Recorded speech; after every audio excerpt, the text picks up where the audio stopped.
Supermarket menjadi salah satu bisnis retail yang sering kita kunjungi untuk membeli kebutuhan sehari-hari. Namun, pernahkah kalian bertanya-tanya bagaimana caranya barang-barang kebutuhan sehari-hari kita bisa sampai di supermarket terdekat? Jawabannya tentu saja datang dari produsen yang menjual barangnya ke supermarket tersebut. Lalu, bagaimanakah alur sebuah bisnis retail dalam mengadakan barang kebutuhan sehari-hari kita di tokonya? Nah, itulah yang akan kita pelajari saat ini, proses bisnis retail. Hal yang pertama kali kita akan pelajari yaitu mengenai definisi dari proses bisnis retail.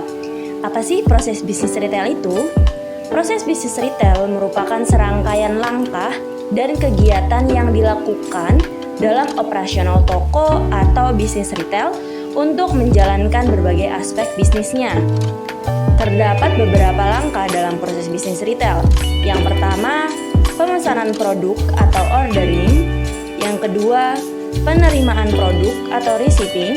Yang ketiga, penyimpanan produk atau warehousing. Yang keempat, penataan produk atau displaying. Dan yang terakhir, penjualan produk atau selling.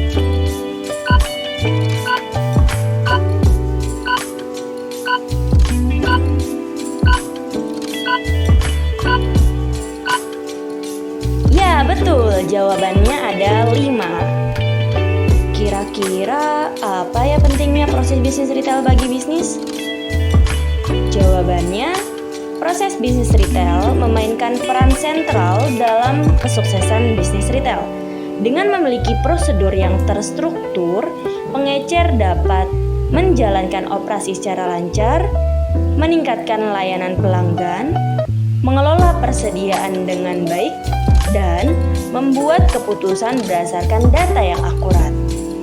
Kelima langkah dalam proses bisnis retail ini saling berhubungan satu sama lain, bagaikan siklus hidup seekor kupu-kupu yang akan berlanjut terus-menerus. Begitu juga dengan proses bisnis retail. Sehingga penting sekali untuk menjaga hubungan yang baik antara berbagai bagian dalam bisnis retail dan menjaga koordinasi serta komunikasi yang efektif agar proses bisnis retail dapat berjalan dengan sukses. Selanjutnya, kita akan membahas kelima langkah pada proses bisnis retail. Yang pertama, pemesanan produk atau ordering. Sebelum melakukan pemesanan, terdapat beberapa hal yang perlu dilakukan oleh bisnis retail. Yang pertama, identifikasi kebutuhan persediaan. Sebelum memesan produk, kita harus menganalisis penjualan sebelumnya. Manakah produk yang banyak dibeli oleh konsumen dan manakah produk yang jarang dibeli konsumen. Setelah itu, pesanlah produk yang sedang tinggi tren permintaannya oleh kalangan konsumen.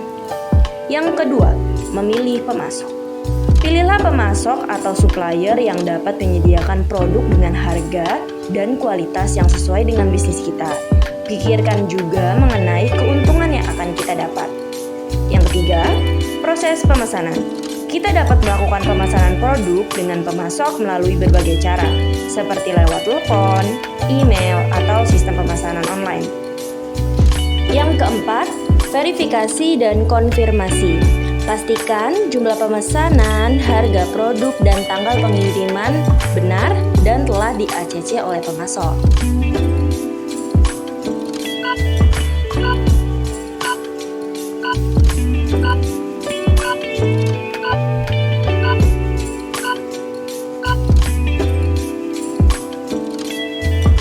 Langkah yang kedua, penerimaan produk atau receiving. Terdapat beberapa langkah yang dapat kita lakukan selama penerimaan produk. Yang pertama, pemeriksaan produk. Memeriksa kualitas dan kuantitas produk yang diterima untuk memastikan bahwa sesuai dengan apa yang kita pesan. Yang kedua, pencatatan penerimaan. Kita harus mencatat segala penerimaan produk dalam sistem inventaris untuk memastikan persediaan tercatat dengan benar. Yang ketiga, penyimpanan produk. Menyimpan produk dengan aman dan rapi agar mudah diakses saat nanti dibutuhkan. Yang keempat, penanganan pada produk rusak. Jika ada produk yang rusak atau cacat, Lakukanlah tindakan penggantian atau pengembalian kepada pemasok. Langkah yang ketiga, penyimpanan produk atau warehousing. Proses bisnis warehousing atau dikenal sebagai manajemen penyimpanan atau pergudangan melibatkan sejumlah langkah untuk mengatur, mengelola, dan menjaga persediaan barang dengan efisien dan efektif dalam gudang atau pusat distribusi. Tujuannya adalah untuk memastikan ketersediaan produk, mengurangi kerugian, dan memastikan kelancaran operasi bisnis. Berikut merupakan tahapan-tahapan dalam proses bisnis warehousing. Yang pertama, metode manajemen persediaan. Metode manajemen persediaan merupakan sebuah metode untuk menyimpan persediaan barang. Dalam praktiknya, terdapat 3 jenis metode manajemen persediaan. Yang pertama yaitu FIFO atau first in first out, yang berarti barang yang pertama kali dibeli atau masuk ke dalam gudang akan dijual pertama kali juga. Nah, biasanya jenis-jenis produk yang menggunakan metode FIFO ini yaitu obat-obatan karena memiliki kadaluarsa, kemudian juga makanan, minuman, sayur dan buah-buahan atau barang-barang yang fresh. Kemudian ada metode LIFO atau last in first out. Jadi, barang yang terakhir kali masuk ke dalam gudang akan dikeluarkan pertama atau dijual duluan.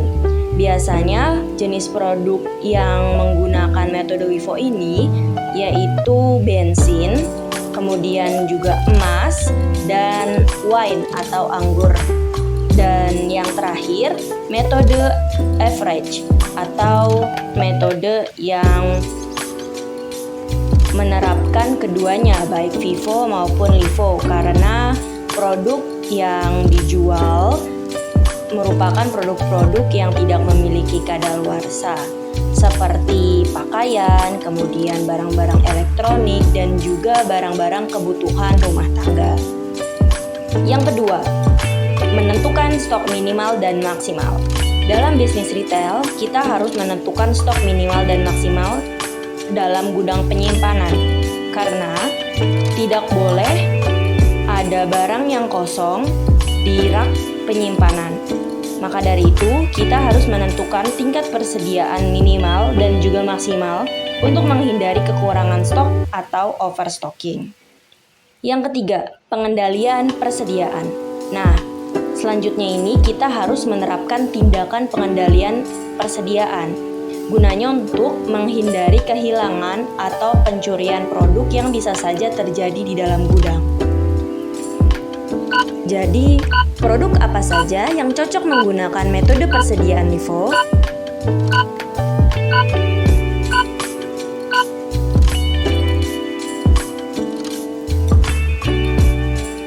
Langkah keempat, penataan produk atau display. Penataan produk dilakukan oleh bisnis retail untuk menata dan menampilkan produk-produk mereka secara menarik dan efektif di toko atau ruang penjualan. Tujuannya adalah untuk menarik perhatian pelanggan, mempengaruhi keputusan pembelian, dan menciptakan pengalaman berbelanja yang positif. Terdapat beberapa langkah untuk menata produk atau display. Yang pertama, pemilihan produk. Kita harus memilih produk-produk yang akan ditampilkan berdasarkan musim, tren, atau promosi di kalangan konsumen. Kemudian, memilih produk-produk yang unggul atau best seller agar dapat menarik perhatian konsumen. Langkah yang kedua, menentukan tata letak. Menentukan tata letak ruang penjualan yang efisien dan mengalir agar memudahkan pelanggan dalam bergerak mengambil produk-produk yang ingin mereka beli. Kita juga harus mengatur produk-produk dalam grup atau kategori yang logis dan mudah diakses oleh pelanggan. Yang ketiga, menggunakan teknik visual merchandising. Dengan menggunakan teknik seperti pyramiding, layering, dan focal points untuk menciptakan tampilan yang menarik. Kemudian kita juga dapat menggunakan peralatan-peralatan seperti manekin,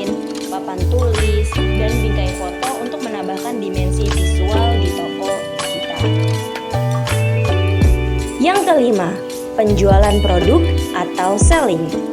Penjualan produk adalah serangkaian langkah dan aktivitas yang dilakukan dalam rangka menjual produk atau layanan kepada pelanggan.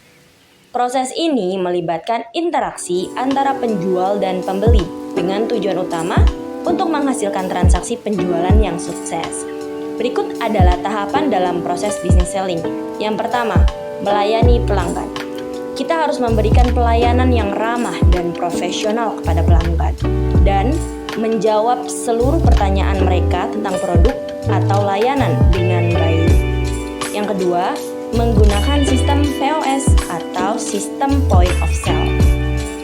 Dengan menggunakan sistem point of sale di kasir, kita dapat memproses transaksi penjualan dengan cepat dan juga akurat.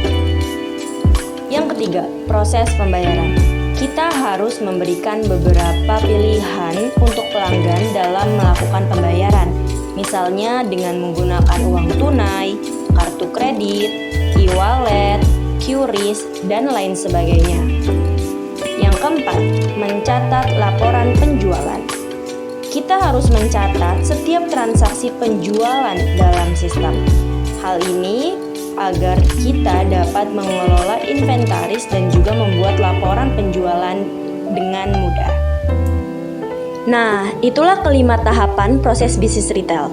Menurutmu, manakah yang paling penting? Pemesanan atau ordering, penerimaan atau receiving, penyimpanan atau warehousing, penataan atau displaying, atau penjualan, selling.